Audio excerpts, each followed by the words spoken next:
Hi friends, నేను మీ అమరావతి పిల్ల. ఈరోజు రెసిపీ వచ్చేప్పటికి కుష్కా అయితే చేస్తున్నానమాట. నేనైతే ప్రయోగం అయితే చేయలేదు. నైట్ అయితే ఏంటో వీడియోస్ చూస్తా, రీల్స్ చూస్తూ ఉంటే కుష్కా అనేది తెలియదనమాట. పేరేంటి కొత్తగా వెరైటీగా ఉంది, ఒకసారి ట్రై చేద్దాంలే అని ట్రై చేస్తాను అనమాట. ఇంక ఈ వీడియో నచ్చినట్టయితే ఒక చిన్న లైక్ చేసి సబ్స్క్రైబ్ అయితే చేసేసుకోండి ఫ్రెండ్స్. దీనికోసం అయితే ముందుగా గ్లాసున్నరైతే బియ్యం, 2 టమాటాలు, ఒక ఆనియన్, 4 పచ్చిమిర్చి, ఇంక 2 క్యారెట్లు, కొత్తిమీర, పుదీనా, పెరుగు, గరం మసాలా, ఇంకా రుచికి సరిపడా స్పైసీ అనమాట, బిర్యానీ స్పైసీ తీసుకున్నాను. కొంచెం కారం, టేస్ట్కి సరిపడా గల్లుప్పు అయితే తీసుకున్నాను అనమాట. వీటిని అన్నీ శుభ్రంగా క్లీన్ చేసుకొని కడుక్కొని సన్నగా కట్ చేసుకోవాలి.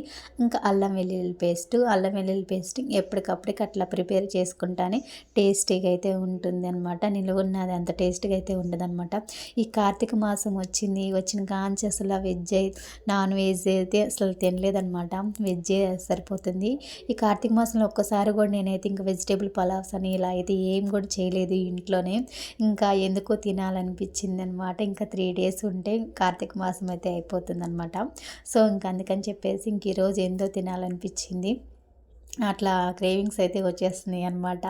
అందుకని కుష్కా అయితే ప్రిపేర్ అయితే చేస్తున్నాను అనమాట. దానికోసం ముందుగా కొంచెం గిన్నె అయితే పెట్టుకుని అందులో కొంచెం నూనె, ఇంకా మన స్పైసీ ఉన్నాయి బిర్యానీ స్పైసెస్ అన్నీ వేసుకున్న తర్వాత ఆనియన్స్, ఇంకా మనం ముందుగా కట్ చేసి పెట్టుకున్నాక కొత్తిమీర, కరివేపాకు, ఇంకా గల్లుప్పు, ఆనియన్స్, టమాటాలు, ఇంకా అవన్నీ వేసుకొని బాగా మగ్గాలన్నమాట.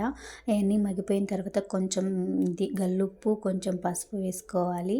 ఆ తర్వాత ఇంకా మనం పేస్ట్ చేసి పెట్టుకున్న అల్లం వెల్లుల్లి పేస్ట్ కూడా వేసుకొని పచ్చి వాసన పోయేంత వరకు అయితే ఉంచుకోవాలన్నమాట.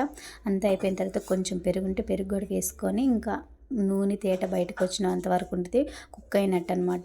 ఇంకా తర్వాత బియ్యం అయితే వేసుకున్నాను. బియ్యం వేసుకొని కొంచెం కలిపెట్టుకొని ఉప్పు కారం కూడా బియ్యానికి అయితే పర్ఫెక్ట్గా సరిపోవాలన్న తర్వాత వాటర్ అయితే పోసుకొని ఇంకా అన్నీ కలిపెట్టుకొని మూత అయితే పెట్టుకోవాలి. ఇంకా పర్ఫెక్ట్గా అయితే మనకు కావాల్సిన కుష్కా అయితే రెడీ అయిపోయిందనమాట. అండ్ ఫైనల్లీ అయితే ఒక స్పూన్ అయితే నెయ్యి అయితే వేసుకున్నాను. అబ్బాబ్బా ఒక ప్లేట్లో పెట్టుకొని తింటుంటేనండి చాలా అంటే చాలా బాగుంది. కొంచెం స్పైసీగా, కొంచెం ఘాటుగా ఎంత బాగుందంటే అంత బాగుందనమాట. తింటుంటేనే తినాలనిపిస్తుంది. ఇంక ఈ వీడియో నచ్చితే ఒక చిన్న లైక్ చేయండి ఫ్రెండ్స్, ప్లీజ్ అండి. వెళ్తూ ఒక లైక్ చేయండి.